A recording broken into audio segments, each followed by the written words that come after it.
Le quiero contar algo. Fíjese que me encantan los programas de remodelación de casas. No sé por qué, me fascinan. Y uno de mis favoritos es este programa de unas personas que viven en Waco, Texas, que se llaman Chip y Joanna Gaines. Y ellos hacen algo que representa nuestra fe de una manera interesante. Ellos llevan a una pareja a que escoja una casa. Cuando escogen la casa, la compran, la empiezan a remodelar y empiezan con todo el tema, ¿no? Y hay un momento bien simbólico en cada programa. Cuando él, Chip, termina de hacer todo lo que le tocaba, y él siempre le dice a su mujer: ahora te entrego la batuta.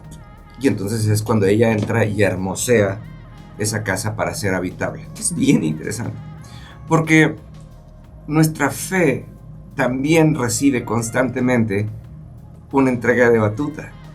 Nosotros solamente queremos creer para que Dios nos dé, pero Dios nos quiere dar para entregarnos la batuta.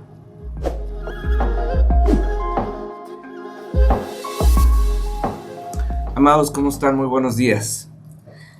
Todos le sacamos la vuelta que nos den la batuta de nuestra fe, porque todo el mundo pensamos que de repente tendríamos que dejarlo todo por seguir a Dios, pero no es así. Es simplemente que lo pongamos en práctica. Dice la Biblia: den y se les dará. Dice la palabra que de lo que recibimos de gracia, lo tenemos que dar de gracia. Es decir, va a llegar un momento en el que nos van a dar la batuta. Y esta es la parte que nos cuesta mucho trabajo entender. Nos queremos acercar a Dios para que nos bendiga. Pero ¿qué vamos a hacer con esta bendición?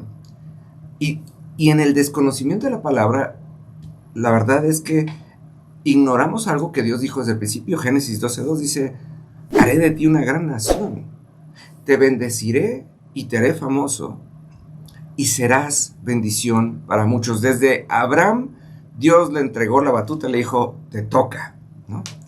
Pero hay un pasaje que a mí en lo especial me llama la atención y me reta en el día a día.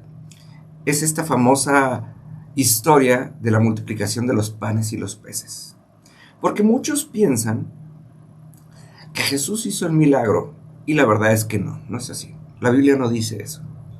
Dice la Biblia que uno de sus discípulos estaba preocupado por la gente, y le dijo: Jesús, despídelos para que se vayan a sus casas, para que coman y para que duerman, porque ellos no estaban preparados para alimentarlos en lo físico.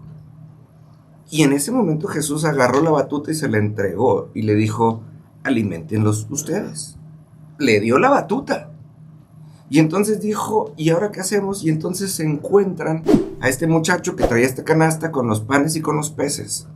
Y Jesús le dijo, dice que Jesús tomó la canasta y le dio gracias a Dios. Y le dio gracias a Dios por el corazón de sus discípulos. Porque les dijo: mira, ahora también se preocupan por las personas y ya no se la pasan solamente orando por bendíceme y bendíceme y bendíceme. Dijo: ahora se dieron cuenta que tienen la responsabilidad de ser bendición. Y entonces, fíjese, es que aquí están los simbolismos interesantes. Dice que en ese momento los discípulos tomaron estos peces y estos panes y fueron ellos los que entregaron los panes y los peces a las personas. Y dice que los sentaron en grupos de 50 y que estamos hablando de que eran 5,000 hombres más sus esposas y más sus hijos. Estamos hablando en promedio que eran entre 22 y 25,000 personas. Y dice que de estos 2 panes y de estos 2 peces y estos 5 panes, dice que al final sobraron 12 canastas. ¿Por qué 12? Porque 12 culturalmente simboliza gobierno. Quiere decir, el gobierno de Dios ahora estaba en el corazón de los discípulos. Ya no era un reino de recibir, sino un reino de funcionar como Dios funciona. Cada una de estas canastas representaba a uno de los 12 discípulos que pasarían de ser discípulos a ser apóstoles, pasarían de ser personas que reciben a ser personas que dan. Si usted se da cuenta, Esto es mucho más profundo de lo que estamos acostumbrados a escuchar. Esto nos lleva a pensar que va a haber un momento en el que nosotros vamos a tener hambre y preocupación por las personas y que Jesús nos va a entregar la batuta y nos va a decir, te toca. Y nuestra fe no está acostumbrada a eso. No estamos acostumbrados a pídele a Dios, Dios tiene el control, etcétera, etcétera. Pero también Jesús dijo en Juan 14:12, las mismas cosas que yo hice, ustedes harán y aún mayores. Quiere decir, Dios quiere darnos la batuta para que en su nombre hagamos cosas grandes. Y si nosotros no llevamos esto a la cultura de nuestra fe, y si no estamos conscientes de que así como Dios va a llenar nuestra vida, nosotros somos quienes vamos a llevar todo lo que Dios hace a la vida de las personas, entonces difícilmente vamos a poder vivir una verdadera vida de fe. Pero tenemos que entender que Dios quiere entrar en nuestra cultura. Por eso Jesús vino a la tierra, para que desde nuestra manera de vivir pudiéramos entender primeramente y luego expresar el reino de los cielos. ¿Se había puesto a pensar en esto? Cuénteme qué está pensando. Nos vemos mañana.